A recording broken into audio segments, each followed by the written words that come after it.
Assalamualaikum warahmatullahi wabarakatuh. Perkenalkan, nama saya Herul Anwar, NPM 0516103029. Baik, dalam kesempatan kali ini saya akan coba memaparkan tentang materi perilaku dan perancangan organisasi chapter 1 dan chapter 2. Baik, langsung saja ke materi. Baik, yang pertama adalah pengertian perilaku organisasi. Sebenarnya apa sih perilaku organisasi itu? Perilaku organisasi merupakan sebuah disiplin ilmu yang mempelajari tentang perilaku individu dan tingkat kelompok dalam organisasi serta dampak terhadap kinerja, baik kinerja organisasi, kelompok, ataupun individu. Tujuan secara umum perilaku organisasi yaitu pengetahuan organisasi merupakan telaah terhadap pribadi serta dinamika kelompok dan konteks organisasi dan sifat organisasi itu sendiri. Setiap kali orang melakukan interaksi dalam organisasi, banyak faktor yang ikut bermain. Ilmu yang mempelajari organisasi, memahami serta menyusun model-model dari faktor-faktor tersebut. Bidang ilmu yang berhubungan dalam perilaku organisasi. Yang pertama ada teori organisasi. Yang kedua ada pengembangan organisasi. Yang ketiga ada manajemen sumber daya manusia.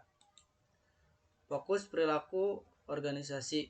Fokus perilaku organisasi meliputi pada upaya meningkatkan produktivitas, menurunkan ketidakhadiran atau turnover, meningkatkan employee citizenship, dan kepuasan kerja. Perbedaan organisasi yang menerapkan perilaku organisasi dan yang tidak. Organisasi yang menerapkan perilaku organisasi yang membedakannya antara lain dan apa manfaat bagi organisasi itu sendiri. Yang pertama, mereka memiliki budaya yang berbeda. Organisasi yang menerapkan perilaku organisasi akan memiliki budaya kerja yang berbeda dibanding dengan organisasi yang tidak menerapkan perilaku tersebut.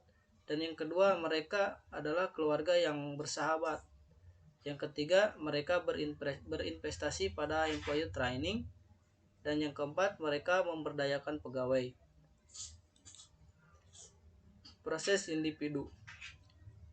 Dalam perilaku organisasi ada yang dinamakan dengan proses individu, yaitu meliputi dasar-dasar perilaku individu, nilai dan sikap kepuasan kerja, personality dan emotion, ada persepsi dan pembuatan keputusan individu, ada motivasi dan stres kerja. Lalu selanjutnya ada hubungan individu kelompok dalam proses perilaku organisasi. Yang pertama ada dasar-dasar perilaku kelompok, memahami tim kerja, komunikasi, leadership dan trust, power dan politik, konflik dan negosiasi. Selanjutnya ada proses dalam organisasi, yaitu dasar-dasar struktur organisasi, adanya job design, adanya desain organisasi, budaya organisasi, dan perubahan dalam organisasi. Tantangan dalam organisasi, yang pertama ada diversity, yang kedua ada quality, yang ketiga ada teknologi, yang keempat ada global perspective, yang kelima ada etika. Dan masih banyak lagi tantangan-tantangan dalam organisasi. Selanjutnya ada kenapa perlu adanya perilaku organisasi dalam sebuah organisasi. Karena perilaku organisasi adalah bidang ilmu yang menyelidiki dampak perilaku individu dan struktur dalam organisasi dan kemudian mengaplikasikan pengetahuan itu untuk membuat organisasi bekerja secara efektif. Kinerja organisasi. Tujuan dari bentuknya sebuah organisasi tentunya untuk mencapai sebuah tujuan yang telah direncanakan.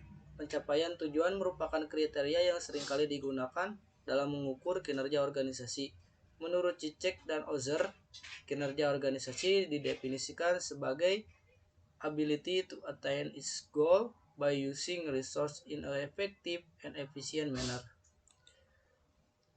Selanjutnya ada konsep efektif dan efisien. Kita sering mendengar kata efektif dan efisien, namun kita sering salah mengartikan efektif dan efisien. Efektif adalah melakukan segala sesuatu dengan benar, dan efisien, yaitu berfokus pada hubungan input-output sebagai lawan output dan outcome. Berikut adalah tabel untuk membedakan efektif dan efisien. Efisiensi meliputi input dan proses, dan efektivitas meliputi output dan outcome. Baik, sekian penjelasan untuk materi kali ini. Semoga ada manfaatnya. Assalamualaikum warahmatullahi wabarakatuh.